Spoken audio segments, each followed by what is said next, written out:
Hello friends, कैसे हैं आप सब। तो आज की डेट में टेक्नो पोवा 2 मोबाइल लॉन्च हो चुका है। ये UIHiOS 7.6 एंड्रॉइड 11 रन करता है। इसकी रैम और रैम की बात करें तो 8 GB रैम और 28 GB इंटरनल मेमोरी दी गई है।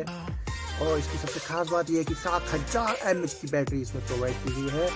और इसमें कनेक्टिविटी की बात करें type C, USB, Bluetooth, wifi, Bluetooth 5.0 की कनेक्टिविटी हमें प्रोवाइड किया गई है।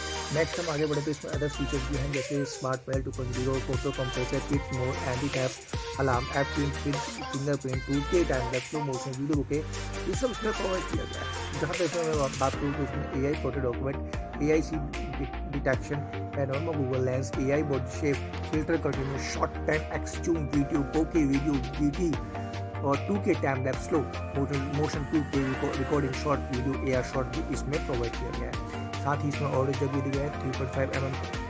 साथ में इसमें बैटरी दी गई, बैटरी सबसे खास बात है जो कि 7000 mAh की बैटरी प्रोवाइड करती है। और 18 वाट का पावर अडेप्टर दिया गया है, टाइप सी इसमें दिया गया है। और इस फ़ोन को मैं रिकमेंड करूँगा कि आप सभी लोग बाय करें। Thanks for watching, thanks for listening to me.